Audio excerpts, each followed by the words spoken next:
सोनारगढ़ किला राजस्थान की स्वर्ण नगरी जैसलमेर में स्थित एक उत्कृष्ट भव्य रचना है। पीले पत्थरों से निर्मित इस किले पर जब सूर्य की किरणें पड़ती है तो यह सोने के समान चमकता है, जिसके कारण इसे स्वर्णगिरी किला या गोल्डन फोर्ट के नाम से जाना जाता है। राजस्थान के ढाई साके के लिए प्रसिद्ध है। राजस्थान के भाटी राजवंश के शौर्य, बलिदान और त्याग का साक्षी रहा यह किला चित्तौड़गढ़ के बाद दूसरा सबसे बड़ा आवासीय किला है। दोस्तों, क्या आप जानते हो इस किले के इतिहास के बारे में? को पता है जैसलमेर के ढाई साके का इतिहास? चलिए जानते हैं इस किले का इतिहास और इसकी अद्भुत वास्तविक कला। भगवान श्री कृष्ण और अर्जुन से जुड़ा हुआ इस किले में स्थित जैसलू कुआ। जय माता जी की दोस्तों, स्वागत है आपका। गाताएं स्वाभिमान रही।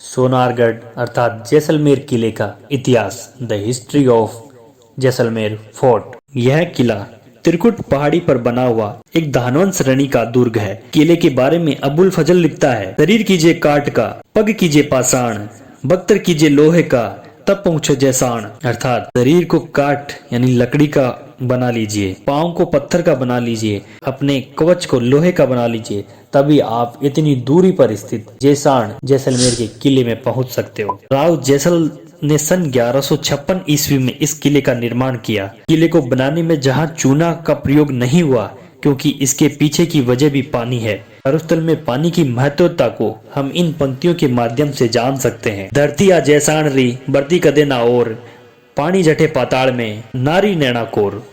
जैसलमेर की धरती जहां पर कोई शासन नहीं कर पाया, वहां पानी या तो पाताल में या नारी की आंखों में मिलता है।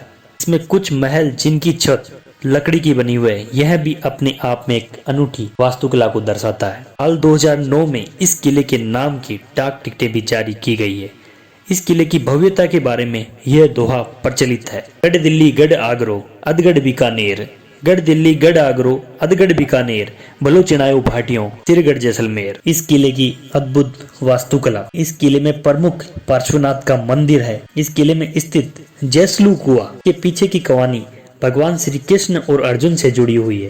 कहते हैं जब भगवान श्री कृष्ण और अर्जुन घूमते हुए इस क्षेत्र में आते हैं, तब अर्जुन को प्यास लगने पर आसपास के क्षेत्र में पानी नहीं मिलने से भगवान श्री कृष्ण ने अपने सुदर्शन चक्र चलाकर एक कुआं खोद दिया, जिसने अर्जुन ने पानी पिया और भगवान से कहा, प्रभु इसे पुनः हटा दो।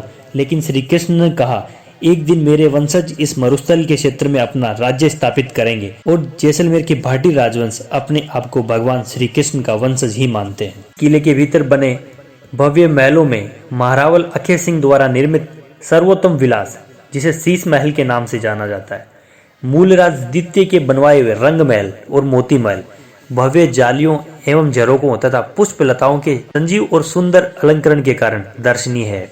गज विलास व जवार विलास पत्थर के बारीक काम और जालियों की कटाई के लिए प्रसिद्ध है। जहां बादल महल अपने प्राकृतिक प्रवेश के लिए जाना जाता है, वहीं पार्श्वनाथ, शंभुनाथ व ऋषभ देव के मंदिर अपने शिल्प और सौंदर्य के कारण आबू के दिलवाड़ा के मंदिरों का एहसास करवाते हैं। जैसलमेर के किले में हस्तलिखित ग्रंथों का एक दुर्लभ भंडार है, जिसमें अनेक ग्रंथ ताड़ पत्रों पर लिखे गए हैं तथा वृत्त आकार के हैं। इसे जिनभद्र सूरी ग्रंथ कहा जाता है। इसके अलावा जैसलमेर के इस किले में बेहद शानदार जल निकासी सिस्टम भी है, जिसे गुंटाली नाम दिया गया है, जो कि बारिश के पानी को चारों दिशाओं में किले से दूर ले जाता है। राजस्थान के जैसलमेर में स्थित किले का न सिर्फ ऐतिहासिक महत्व है, बल्कि यह अपनी अनूठी और बेजोड़ वास्तुकला के लिए दुनिया भर में मशहूर है। किले का निर्माण भारतीय, इस्लामी और फारसी वास्तुशैली के मिश्रण से किया गया है। किले के निर्माण में पीले रंग की रेत और पीले पत्थरों का इस्तेमाल किया गया है। वहीं जब इसमें दिन में सूर्य की रोशनी पड़ती है तो यह सोने की तरह चमकता है, इसलिए यह गोल्डन फोर्ट और सोनार दुर्ग के नाम से मशहूर है। सोनारगढ़ किला अपने ढाई साके के लिए भी प्रसिद्ध है, जहां पहला साका अलाउद्दीन खिलजी के समय, अलाउद्दीन खिलजी के सन 1296 से 1316 के मध्य आक्रमण के दौरान हुआ। वहीं दूसरा साका सन 1351 से 1388 के बीच हुए फिरोज शाह तुगलक के आक्रमण के दौरान हुआ। वहीं तीसरा अर्ध साका 1550 में कंधार के अमीन अली ने यहाँ के भाटी शासक लूणकरण को विश्वासघात करके मार दिया, परंतु भाटियों की विजय होने के कारण महिलाओं ने जौहर नहीं किया। यह घटना अर्ध साका के रूप में जानी जाती है। दोस्तों आशा करता हूँ कि आपको जैसलमेर किले का इतिहास और वास्तुकला बेहद अच्छी लगी होगी। दोस्तों इतिहास के ऐसे किले, गढ़ों और ऐतिहासिक घटनाओं की जानने के लिए मेरे चैनल को सब्सक्राइब कीजिए, वीडियो को लाइक एंड शेयर कीजिए।